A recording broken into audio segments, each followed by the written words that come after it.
Hi, and welcome to College Planning Untangled, where we simplify the college planning process for our families. I'm Kristin Clark. I'm here with College Planning Untangled, the company, and I help students figure out a career path and a college major or another education path based on what their goals are. And I'm here with Bobby Hood with Bobby Hood Online Tutoring, and he is our ACT SAT guru. Bobby, how are you today? I'm doing just great. Glad to be here. It's finally cooling down a little bit outside, so If that's life what is you getting call it, better. sure. Yeah, slowly. Only a couple more weeks of 105-degree heat here in Knock on wood. Dallas, I think. Yeah, exactly. Yeah. So today we're going to talk about the ACT math section, which I believe it or not, I'm actually kind of excited about this because when we did the science stuff, you showed me how much simpler it is than I'm going to make it to be. And I haven't done math in a long time, Bobby, not like Right. this kind of math, right? So I'm Absolutely. excited to see how you make this simple for me. Yeah, absolutely. I mean, the thing with the ACT math test is that basically, there are 5 big strategies that you can use throughout the test that will make it a whole lot easier. And the first time you take the math test, students look at it and they're like, oh my gosh, this test tests so many different things. But it's like the same pile of different things every time. It's all the same stuff, right? And so you just have to learn how to deal with these things. And basically, the strategies are: how do you deal with the algebra questions? How do you deal with geometry questions? How do you deal with word problems? What stuff can you just type into your calculator? So that's one of the things. There are 60 questions on the test. Whoa. About 8 to 10 of the 60 questions you can simply just type into your calculator if you know how to, what buttons to press and what all the functions are in the calculator. And then there's another 15 questions that are algebra, and you can answer every algebra question on the test without even ever doing any algebra on the test. And once you realize that, right, then the test gets a whole lot easier. So why don't we just dive in and look at some questions and just get some examples of how these things work. I'm ready. Okay, so I'm going to share a screen here and let's see. Okay. Okay, can you see this question? Okay. I can. Number 42. Yeah. Okay, so this is just an example of a very kind of intimidating algebra question, right? You would not want to do this question, right, with the algebra. Not really, especially Right. again, since I haven't done it in a long time. But keep Exactly going. right. So here's the thing. Like, this is just one of the strategies, which is you can answer every algebra question on the test correctly without knowing any algebra. So what you do is, sorry, I'm typing this on the screen. What you do is plug in your own number, and that changes the problem into an arithmetic problem. And so, for instance, if I just pick any value in the universe for x, like I'm going to say x is 3. So then, instead of needing to solve for g of f of x, I would need to solve for g of f of 3, which is a little bit less intimidating and something that a high school student might remember how to do more easily. Okay. So if I say f of 3 up here, right? If you replace that x with a 3, then you just replace it with a 3 here too. Okay. Right? So 3 squared is 9. So the answer to f of 3 would be 9. And so then that's the number that goes into the g function. And so what happens in the g function if I put a 9 in for x there? It'd be 1 divided by what? 1 divided by 4. Yep, 4 minus 9, right? Minus 9, yeah, so negative 5. So that's negative 1/5. And so that's a very weird number, but that's the answer to this question when x is 3. So now you just put that same number in over here, and what would happen on choice F if we put 3 in for x there? We'd get 1 divided by 4 minus 3 squared, right? Oh, that's your answer. That's the answer, right? And of course, you need to check all 5, but then when the other 4 don't match, then you know that this is your answer and you're done, right? And you can do this on about 15 questions on the test. So basically, algebra is just a nothing on the test. You can just get every algebra question correct by throwing numbers at problems, right? Okay. And so that's right. So that's one of the nice tricks. Then the rest of it is, let's look at just a word problem, right? So with word problems, basically what you want to do is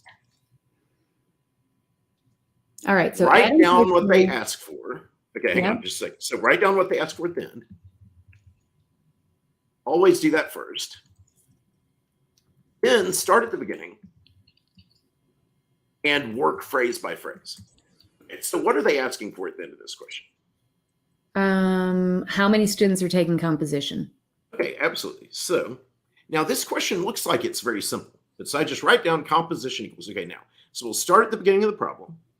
What is the very first thing I should write down when I begin here? Well, what I learned last week is you write down the 120 students. Yeah. Okay. Times So let's look at 1/3. 120. Wait, hang on. So so last week we were doing science, but I showed you this problem one time just to talk about it. But we haven't done it yet. Right. So this is the first thing we should write down is 120. Right. So then the next Yep, I've step got it. is absolutely 1/3 are taking literature. And 1/3 of that is 1/3 of that is 40. Okay. So 40 students are taking literature. So then this is where students always would mess up on this question. What is the next step in this problem? You got to figure out who isn't taking literature. So that's 80. Absolutely. So what happens is students skip right past this phrase and they go straight to there because there's no number in it. But yeah, you have to figure out that not literature is 80 students, right? Yep. And then the last step is the 1/4 taking composition. So 20 of those are taking composition. Absolutely. And so 1/4, and then that's 20. And this is the thing. Most students just literally do 120, 1/3 is 40, and then take 1/4 of that, and they answer 10 on this question. This question, so that first question that we looked at, question 42, so the first 20 are easy, the middle 20 are medium, and the last 20 are hard. This question 42, only like 15% of students, maybe 10% of students would get this question right on the test. That's why it's in the hard section. But we're able to get it right doing very little, right? And this question we just looked at is a question 30. This is a solid medium question that only maybe half of students get right. And it's not hard. It's not even math. Do you see, like, this is reading, right? Because the math is so easy. Taking 1/3 of 120 is not hard, right? That's not medium. That's easy. It's just simply, will you read and catch that statement? Yes. And that's what so much of word problems are. So let's look at another one. Okay. So how about this problem? Okay. So what should we do first? All right. On so every that problem. Works 8 hours per day, 5 No, days. so you started reading the problem, right? But the Yeah. first thing we got to do on every problem is write down what they're asking for at the end, so we know what Right. we're doing. Yeah. Right. So Okay. what they ask for at the end? So what's Alani's total pay for these 5 days? Oops. Yep. So okay. So we just write down total pay. It equals, right? Okay. So then now we'll start back at the beginning. Okay. So first sentence, what does that tell us? She works 8 hours per day, 5 days a week at the embroidery shop. Yeah. Oh, sorry. I need to see. Okay. So we might write that down, right? 8 hours per day. Okay. Now Okay. what? Each day, Alani is paid either $1 per shirt that she stitches or $10 per hour, whichever daily amount is higher. Okay. So we could get $1 a shirt, or we could get an hourly rate, right? Yeah. Okay. And Okay. then, all right. All right. So then what about this other thing? So we have to write in how many shirts she stitched, which is 52 on Monday. Yeah. So we write these 5 numbers in, right? And we know that she got paid $1 per shirt was one of the options, right? Yep. So that's going to make these amounts of money. And then hourly. So what's she going to make hourly if it's $10 per hour? On a Monday, she'd make 80. Okay, so she's going to make $80 for each of these. But now, So go back and read for me again what exactly Alani's total pay is. What is her pay each day or each week? Whatever's higher, the number of shirts or the hourly. Okay, so now most students, they would read this to me and they would say $1 per shirt or $10 per hour. And they wouldn't read these last five words.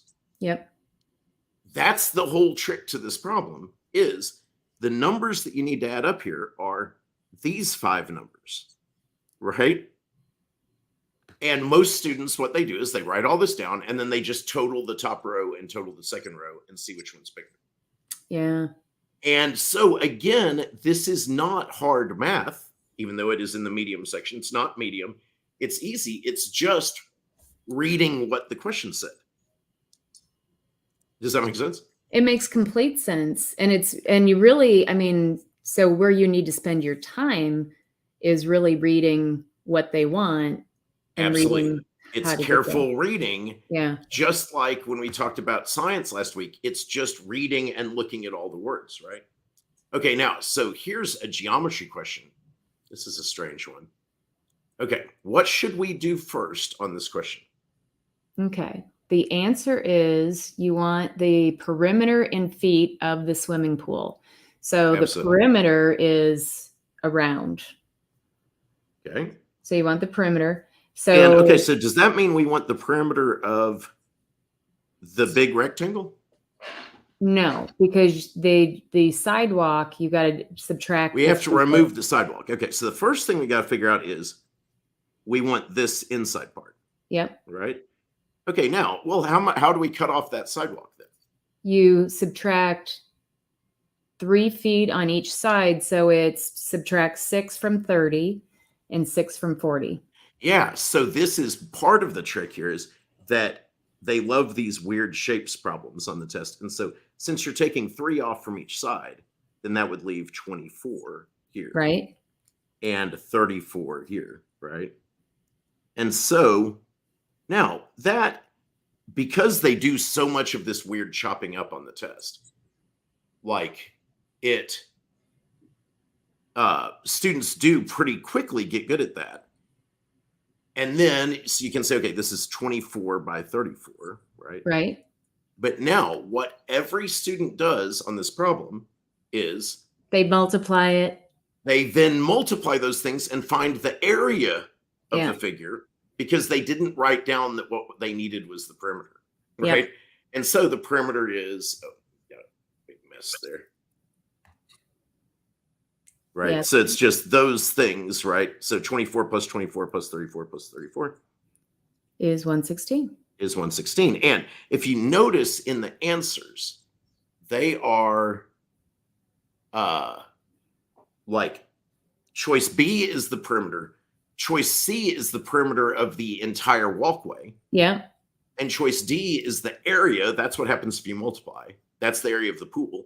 Choice E is the area of the entire thing. Yep.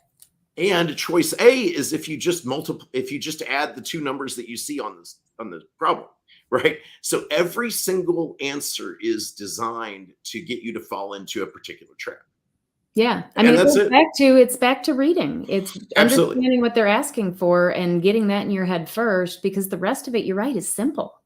Absolutely. And I mean, that's what this is all about, is just knowing that this test is not nearly as hard as you think it is.